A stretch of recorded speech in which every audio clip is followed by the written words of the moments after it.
같이 안서로 같이 읽습니다. 시작. 너희 안에 이 마음을 품으라. 곧 그리스도 예수의 마음이니 그는 근본 하나님의 본체시나 하나님과 동등됨을 취할 것으로 여기지 아니하시고 오히려 자기를 비어 종의 형체까지 사 사람들과 같이 되셨고 사람의 모양으로 나타나사 자기를 낮추시고 죽기까지 복종하셨으니 또 십자가에 죽으시니라.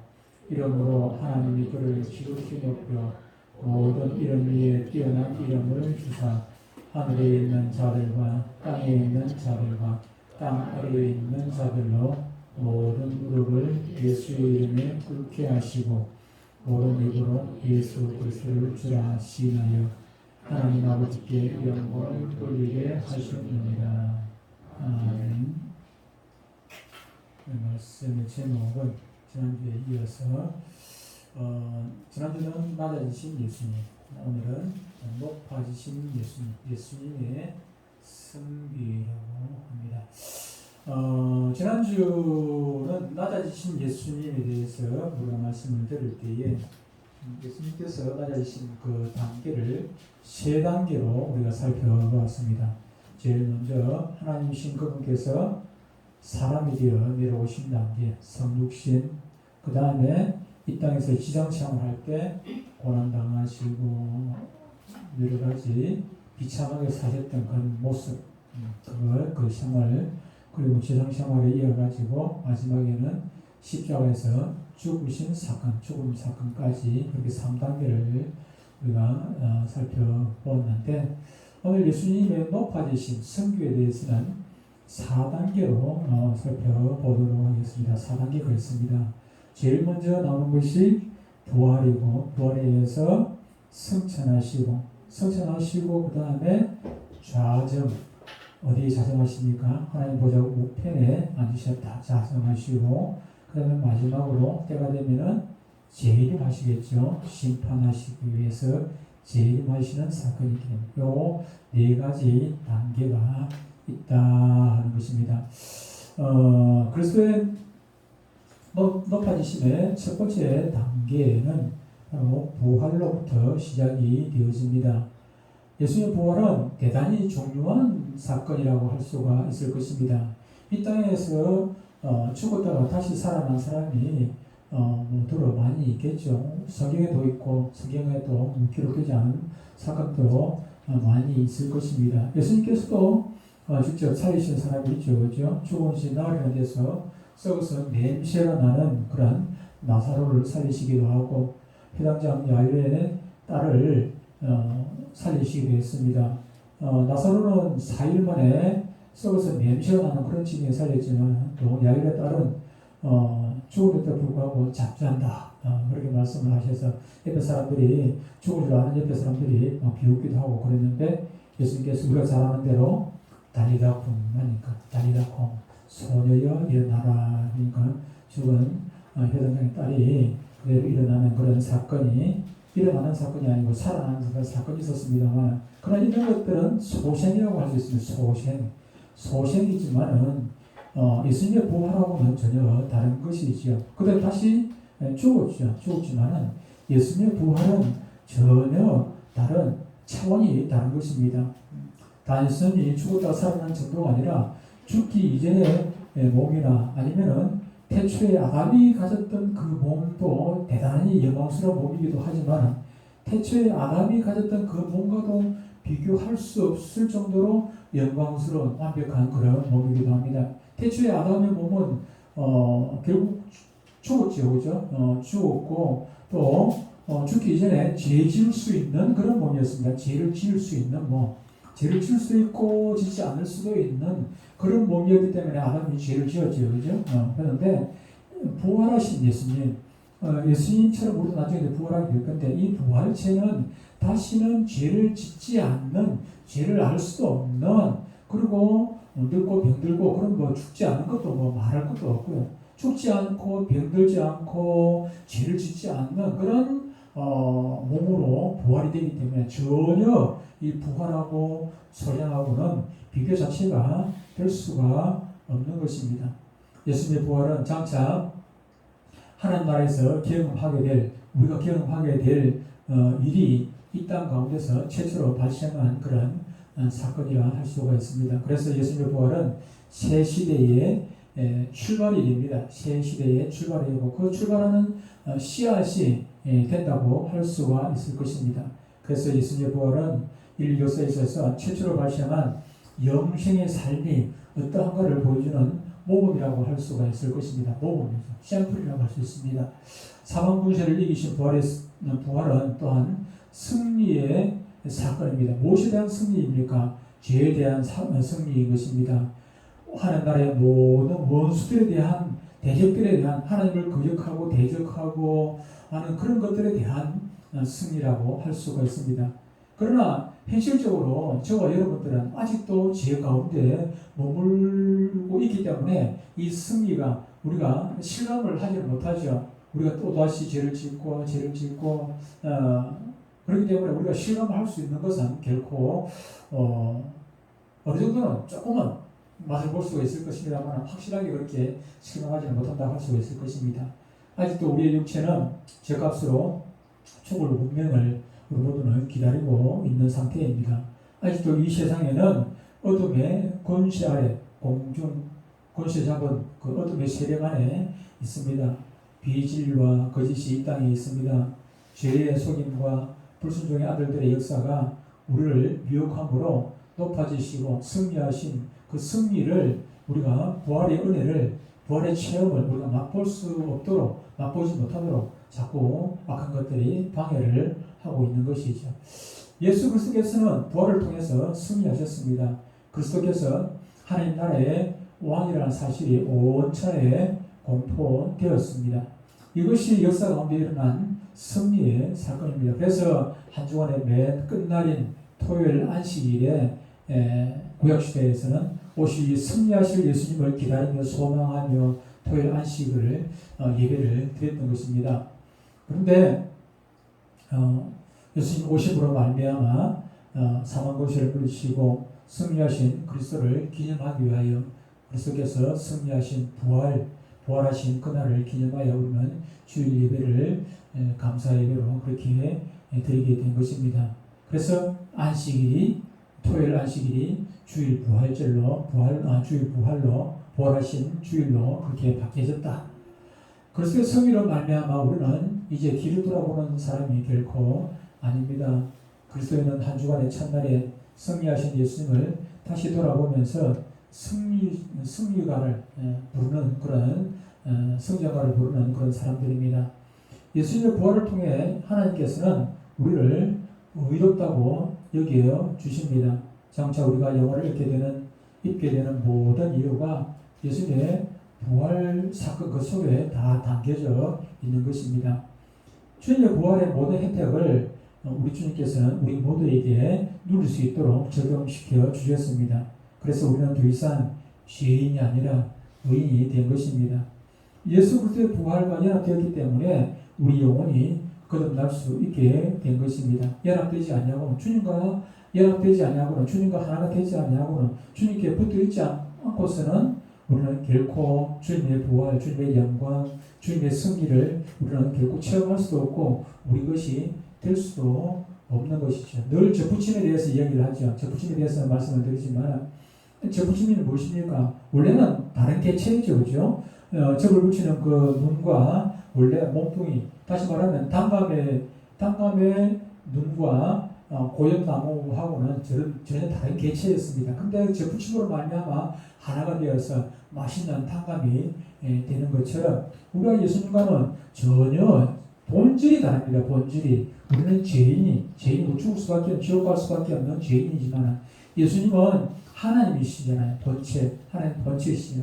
하나님이신 그분께 죄가 없으신 그분께 붙어 있음으로 말미암아 예수님께서 우리를 접붙임 하도록 하기 위해 가지고 우리가 하나님께 어떻게 접붙임을 하겠습니까? 우리가 하나님께 감히 접붙임을 할 수 없어요. 그렇기 때문에 예수님께서 우리와 접붙임을 하기 위해 가지고 이 땅에 사람으로 오신 것입니다. 피조물로 오신 것입니다. 사람으로 오셔서 우리가 예수님께 재부친 됨으로 말미암아 예수님의 모든 그런 영광을 우리가 누릴 수 있게 되는 것이죠. 이처럼 그리스도의 부활을 올바르게 묵상하고 적용해 나아갈 때 우리가 이 땅을 바르게 살아갈 수가 있게 되는 것입니다. 지금 우리 마음속에서는 죄법과 의의 법이 함께 이렇게 싸움을 다투고 있는 것입니다.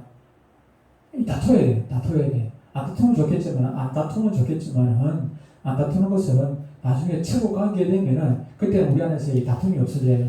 다툼이 없어지는데, 이 땅에 사는 날 동안에는 다툼이 있게 마련입니다. 물론 예수 믿기 전에는 다툼이 없습니다.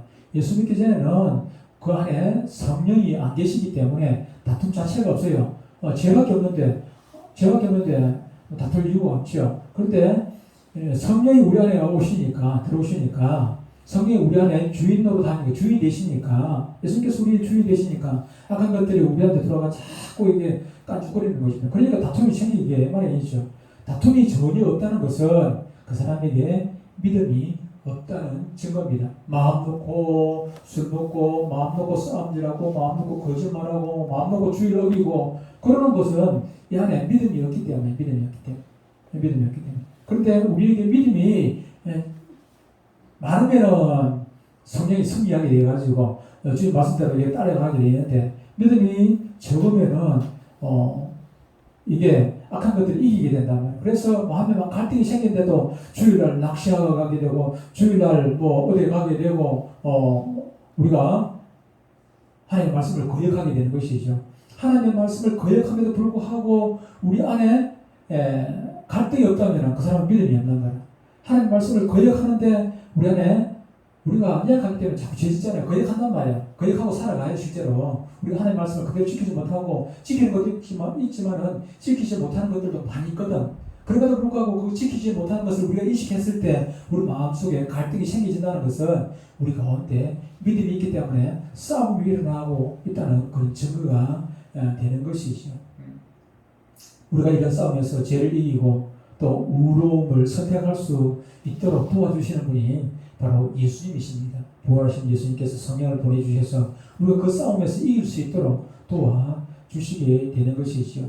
지금 비록 이 땅에 육체에 매여 있지만 그리스도의 부활의 영광을 통해 장차 우리가 누리게 될 영화로운 그날을 우리는 소망할 수 있게 되는 것입니다. 바로 부활하신 예수님 때문에. 두 번째 단계는 승천의 단계입니다.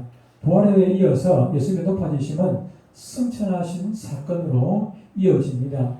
성경에서는 승천, 하늘 올라갔다는 얘기지 않습니까? 하늘을 삼층천으로 이렇게 구분해서 생각을 합니다. 우리 눈에 보이는 이 가시적인 하늘은 우리가 보통 일반적으로 우리가 하늘이라고 하죠. 그 제일 낮은 1층천의 하늘이라고 볼 수가 있습니다.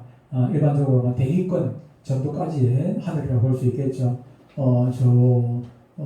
구름이 있고 비를 내려주고 하는 이 대기권 안에서의 하늘. 지난번 얼마 전에 그 로켓 뭡니까? 누리호 쏘았는데 그것이 대기권 밖으로 나가야 되잖아요. 대기권 밖에 나가야 이렇게 이제 회전을 하게 되는데, 일정한 속도로 회전을 하게 되고 그렇게 하는데, 그 안쪽을 우리가 일반적으로 이게 법적으로 그렇게 정해놓은 것은 결코 아닙니다. 우리가 상식적으로 그냥 그렇게 보자는 것입니다. 1층천이라면 대기권, 2층천은 온 우주 전체를 아우르는 그 공간을 2층천이라고 성경에서는 옛날 고대 사람들은 그렇게 보았습니다. 그리고 3층천, 거기 제일 높은 하늘은 바로 하나님께서 계시는 곳입니다. 거기는 천사도 있고, 그리고 먼저 예수님이 돌아가신 분들이 있는 그 낙원이 거기에 있는 곳이다. 그렇게 볼 수가 있을 것입니다. 예수님이 올라가신 곳이 어디십니까? 1층천도 아니고 2층천도 아니고 3층천, 바로 낙원으로 올라가시고 천국으로 올라가셨습니다. 예수님의 승천은 오셨던 곳으로 되돌아간 그런 사건이었습니다. 예수님은 이곳을 아버지의 집이라 그렇게 부르셨습니다. 아버지의 집 맞죠? 아버지의 집, 천국이니까요. 그것을 하늘 또는 낙원하고 하늘은 여러분들이 뭐 그렇게 꼭 뭐 구분 안 하셔도 상관은 없습니다만 또 정확하게 하면 조금 구분을 할 수는 있긴 합니다. 낙원은 꼭 구분을 한다면 천국 안에 있다. 천국 안에 낙원이 있다. 그렇게 보시면 좋을 것 같아요. 낙원은 예수 믿지 않는 사람들이 예수 믿고 죽은 사람들이 아직 새하늘과 새 땅 들어가기 전에 대기하는 곳이다. 다시 말하면 우리가 예수 믿고 죽어도 나중에 심판을 받기는 받습니다. 심판을 받는데 천국 가느냐 지옥 가느냐 거기에 대한 심판이 아니라 위의 심판이라고 해서 나중에 상급을 얼마나 받게 되는지 거기에 대한 또 우리가 예수 믿어도 뭐 죄를 많이 지고 살잖아요. 하나님 앞에 가가지고 책망을 받을 수도 있기도 하지요. 그래서 어쨌든 우리가 받는 심판은 지옥 가는 심판은 아니지만 위의 심판을 가지고 거기에 대해서 상급을 받게 되고 멸류관이 달라지게 되는 것이죠. 전에 보니까 뭐 어떤 사람은 그 멸류관 받고 부흥회 하는데 우리 주일학교 부흥을 하는데 오셨던 그 강사 목사님 같아요. 전도 많이 하고 교회에 잘 나오고 그렇게 하면은 하나님 말씀대로 서고 그러면은 건별료만 받고 교회 나오기는 나오는데 전도도 안 하고 하나님 말씀 거역하고 그렇게 살면은 개털 멸류관 받는다고 그래요. 개털 멸류관 받는 개털 멸류관을 받아도 물론 뭐 천국 가면 좋기는 좋습니다만 이왕이면은 개털 멸류관 받는 것보다는 볼때 모자 받는 것보다 멸류관 받는 것보다는 그 멸류관 받는 게 안 좋겠습니까?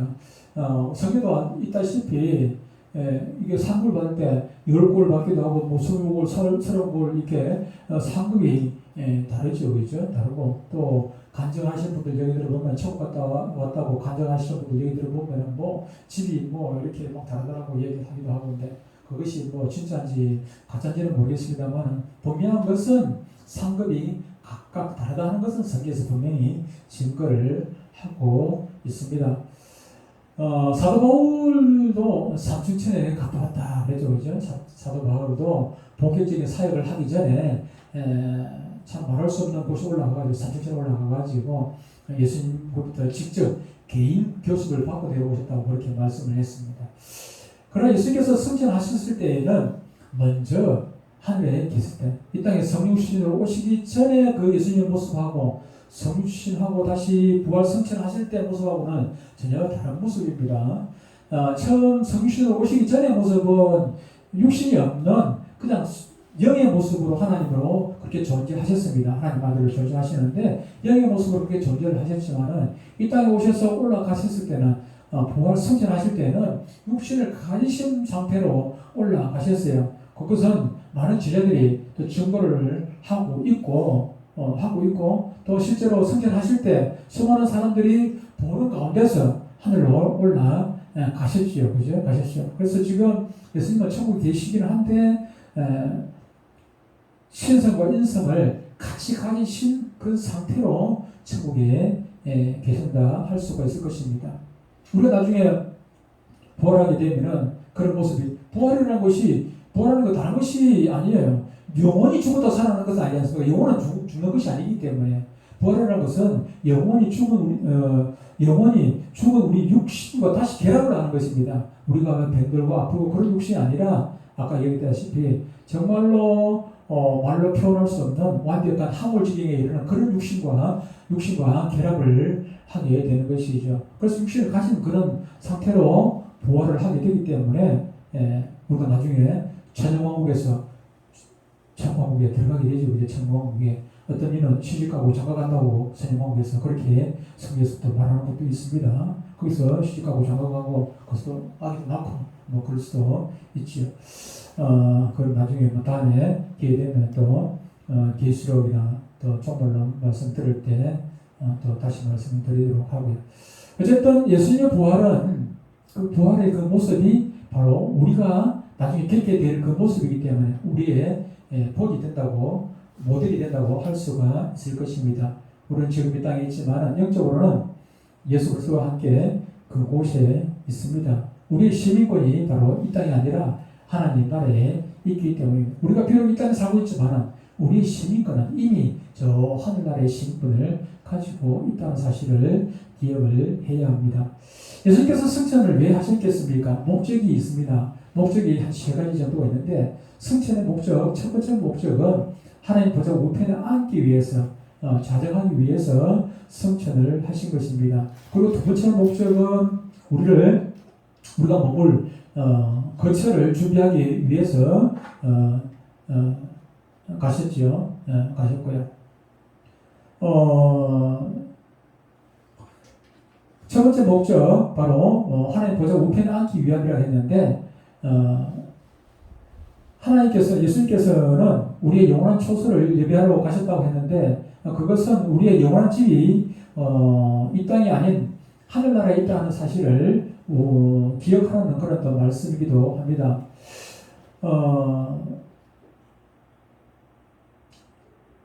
두 번째, 그리고 세 번째는 예수님께서 성취하신 세 번째 목적은 보혜사 성령을 보내주시기 위함이라는 것입니다. 첫 번째는 하나님 보좌 우편에 앉기 위해서, 두 번째는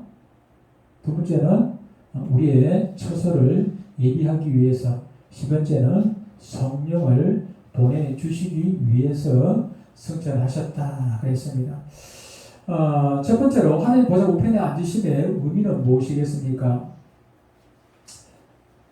넘어갑시다. 3단계가 하나님 보좌 우편에 앉으신 자정인데 같이 살펴보겠습니다. 우리는 성찬과 하나님 보좌 우편에 앉으심을 구별을 해야 합니다. 성찬은 단회적인 사건이죠, 그죠? 단회적인 그냥 순간적인 사건인데 성찬 한 번 하는 것으로 끝이 났는데 그런데 하나님 보좌 우편에 앉으신 사건은 이것은 2000전에 그때 올라가셔서 하나님 보좌 우편에 앉으신 그분께서 지금도 하나님 보좌 우편에 앉아 계시는 것이죠. 앉아 계시다 해가지고 그냥 지금 저처럼 이렇게 딱 붙어가 있는 것이 아니라 그런 의미는 아니죠. 자정하셨다는 것은 보좌 우편에 앉으셨다는 것은 예수님의 공의를 영광을 의미하는 것입니다. 고대 왕들은 보좌 우편에 누구를 앉혀놓으면은 자기의 영광을 받게 될 최고의 지위를 물려받게 될 주로 황태자, 왕자들을 거기다가 우리나라 같으면 세자를 왕자들이 여럿이 있지만 그 중에 세자를 자기 보좌 우편에 앉혔다고 그렇게 얘기를 합니다. 그와 마찬가지로 예수님께서 하나님 보좌 우편에 앉으셨다는 것은 하나님의 영광을 같이 누리게 될 또 그리고 하나님의 그 왕적 지위를 이어받게 될 세습하게 될 그분이 바로 예수님이라는 사실입니다. 그래서 그 예수님께서는 모든 그 하나님의 통치를 지금은 누가 하고 있습니까? 예수님께서 다 하고 계시는 것이죠. 성경에 하늘에 올림을 받은 사람들이 여럿이 기록이 되어 있습니다. 그러나 하늘로 올라갔다고 해가지고 성천했다고 다 하나님 보좌 우편에 앉은 것은 아니지요. 우리가 잘 알다시피 에녹이 성천을 했습니다. 육신을 가진 상태에서 성천을 했는데 근데 에녹이 하나님 보좌 우편에 앉았겠습니까? 또 엘리야가 불수를 타고 바로 성천을 했습니다. 근데 그 엘리야가 하나님 보좌 우편에 앉았다는 그런 얘기는 성경에 기록이 없습니다. 앉을 수도 없는 것이죠. 오직 하나님 보좌 우편에 앉으신 분은 예수님 한 분에게만 허용된 것입니다. 그러므로 그리스도께서 하나님 보좌 우편에 앉으시면 이제 하나님께서 그의 아들에게 모든 통치권을 다 위임하신다는 말과 같습니다. 오늘 본문이 이 부분을 바로 기록하고 있는 것입니다. 예수님의 부활 승천은 약 2000년 전에 일어난 과거의 사건입니다. 그러나 예수님께서 하나님 보좌 우편에 앉으셔서 우리를 다스리고 통치하시는 일은 2000년 전이나 지금이나 동일하게 그대로 이루어지고 있고 지금도 하나님 보좌 우편에서 우리의 예배를 받으시고 계시는 것입니다. 예배를 받으시는데 물론 예수님은 이곳에도 계시고 저 하늘에도 계시고 온 우주 만물의 펜만에 계시죠. 그러나 그 본체는 하나님 보좌 우편에 앉으셔서 지금 우리의 영광을 같이 지금 받으시는 것입니다. 우리의 예배를 바라보고 계시고 지금 우리와 함께 지금 우리의 찬송을 들으시고 우리의 기도를 들으시고 지금 또 성령께서 역사하셔서 하나님의 말씀을 저를 통해 가지고 목회자를 통해 가지고 전달하기도 하고 그렇게 하는 것이죠. 그러므로 우리는 예배를 드릴 때마다 모든 존귀와 영광과 권위를 성삼위 하나님 모두에게 동일하게 그렇게 올려드려야 하는 것입니다. 우리가 앞서 배웠던 예수님은 선지자로서의 사명을 감당하셨고 또 제사장으로서의 사명을 감당하셨고 또 마구에서 사명을 감당하셨다고 했는데 그것이 예수님께서 십자가에 달려 죽으심으로 그 사명이 끝이 난 것이 아니라 천국에서 지금도 그 사명을 여전히 감당하고 계시다 하는 사실입니다. 선지자의 사명을 어떻게 감당하십니까? 성령을 통해 가지고 우리에게 하나님 말씀을 깨닫도록 하시고 우리가 깃길로 갈 때 다른 길로 갈 때 그 말씀이 생각나게 하시고 그래서 그 길을 가도록 그렇게 도와주시는 것이에요. 선지자로서. 제사장을 사역을 어떻게 감당하십니까? 하나님 보좌 우편에서 우리를 대신해서 말할 수 없는 탄식으로 기도하고 계시는 분이 바로 예수님 아니십니까? 기도하고 계시는 우리 죄를 대신해가지고 우리가 마귀는 자꾸 참수하잖아요. 우리를 참수합니다. 죄지었습니다. 누구는 아무개는 무슨 일을 했습니다. 무슨 죄를 지었습니다. 무슨 죄를 짓습니다. 마귀가 그렇게 참수를 하지만은 사탄이 그렇게 참수를 하지만 예수님 하나님 보좌 우편에서 우리를 대신해서 변호해주고 계시는 것이죠. 제사장으로서. 그리고 또 제사장 왕으로서의 사명을 또 감당하고 계시죠. 하나님 보좌 우편에서 지금 천만물을 지금 다스리고 계시지 않습니까? 왕으로서. 그래서 예수님의 사명은 이 땅에서 끝이 난 것이 아니라 제 천국에 하나님 보좌 우편에 앉으셔서도 그 세 가지 사명을 지금도 감당하고 계시다 하는 사실입니다. 그래서는 신자들의 왕이요 교회의 왕이실 뿐만 아니라 이 세상과 모든 우주 만물의 왕이십니다. 그리고 지금도 그분의 통치 아래 온 우주와 역사가 흘러가고 있는 것입니다. 마지막 단계 4단계는 재림의 단계입니다. 이건 앞으로 이제 이루어져야 할 단계죠.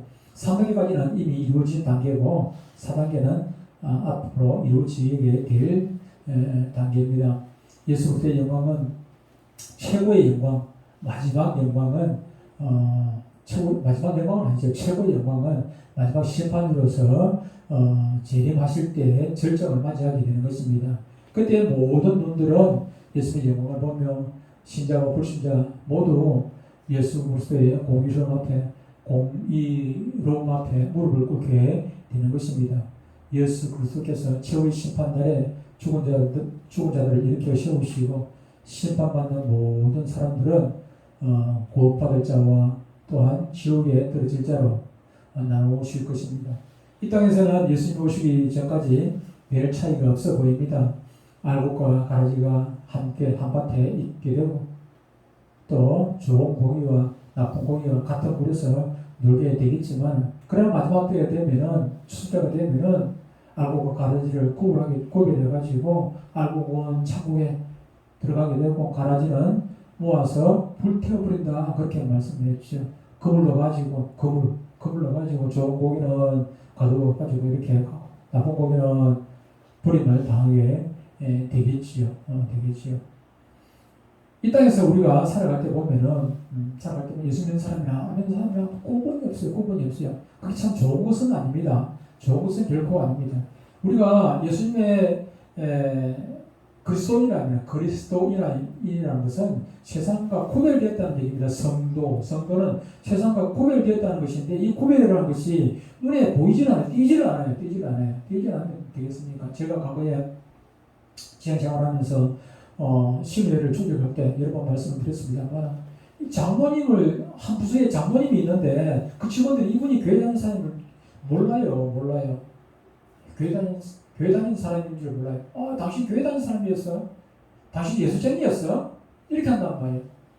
장모님이 같이 회식하면 같이 나가서 술 먹고 뭐 이렇게 하니까 이 사람이 예수 믿는 사람인지 안 믿는 사람인지 교회 가면은 거룩하지요. 대표 기도하면 얼마나 기도를 잘하는지 거룩하니까 예수 잘 믿는 분으로 알고 있는데 바깥에 나오면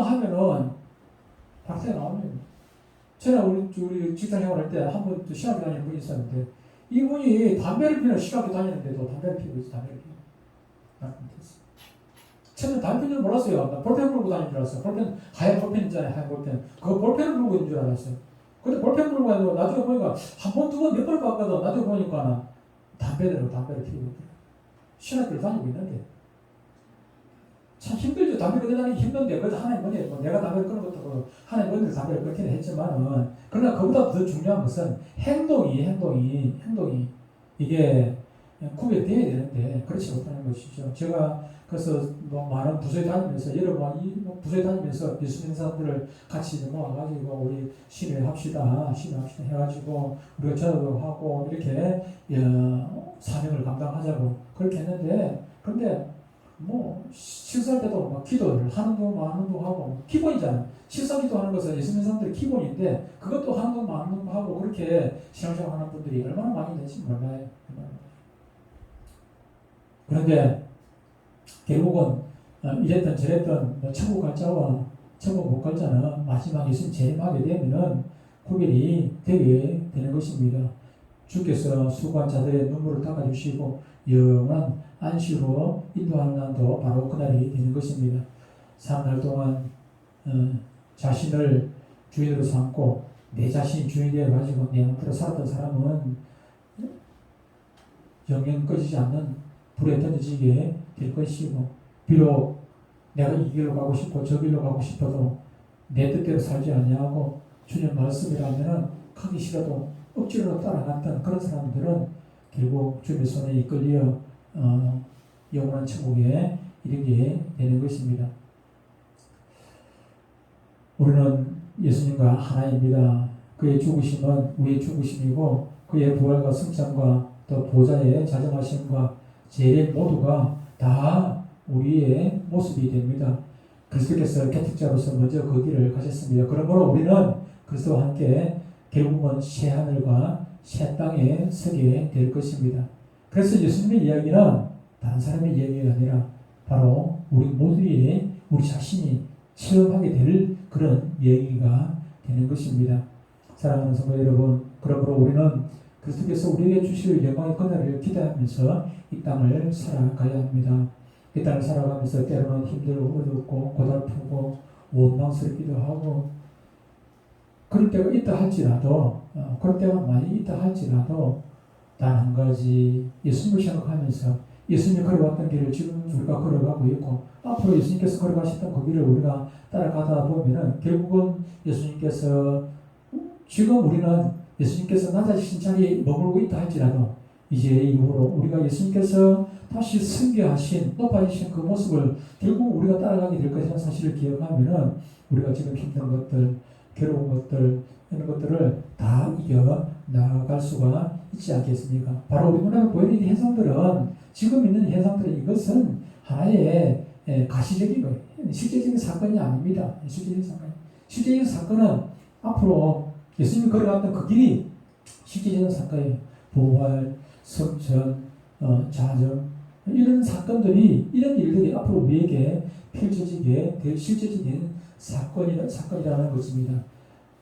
결국에는 우리가 부활하게 될 것이고 결국에는 예수님이 하셨던 계신 저 천국을 우리가 거기서 머물게 될 것이라고 생각하면은 우리가 이 땅에 사는 모든 힘든 것들 어려운 것들 그런데 힘든 것들 어려운 것들이 우리가 잘못해가지고 죄짓고 그렇게 해서 힘든 거는 그거는 우리가 마땅히 받아야 할 고난입니다. 마땅히 그 상관도 없어요. 그런 고난은 상관도 없는데 우리가 단 한순간이라도 예수님을 위해서 살다가 오늘 김춘호 목사님 내가 그저 박물관역에서 내렸는가 해서 내가 전화했어요. 지금 걸어오기 힘드니까 내가 차로 이제 데리러 가려고 전화를 했더니 올라가고 있습니다. 그랬습니다. 다 오가는 줄 알고 기다렸더니 한참을 기다려도 안 와요. 한 30분 기다려도 안 와요.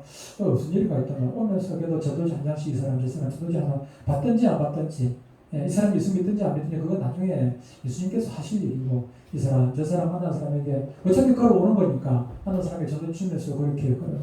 이 모든 것들이 그 사람이 한 사람 구원받고 안 받고 그것은 중요하지 않아요. 우리가 복음을 전했다는 그 자체가 중요한 것이고 하나님의 상급이 있는 일이거든요. 그 하나도 단 한 가지라도 전도지 한 장 나눠주고 그 하나라도 그 상급을 잃지 않는다고 예수님께서는 말씀을 하고 계신다는 사실을 기억하고 우리가 단 얼마라도 주님을 위해서 내가 땀을 흘리고 노력을 하고 애쓰고 피곤해지고 고달파지고 그런 삶을 살았다면은 결국은 주님 나라에 가서 우리가 주님한테 귀하게 칭찬받고 또 상급받고 그렇게 될 것입니다. 우리의 온 생애를 이 아름다우신 그리스도와 연합한 그래서 하나님을 맛볼 수 있게 되기를 축원합니다. 이 연합의 길에, 이 영광의 길에 소망 가운데 풍성하신 하나님의 은혜가 여러분 가운데 기쁨으로 늘 넘쳐나는 그런 삶이 되시기를 주님의 이름으로 축복합니다.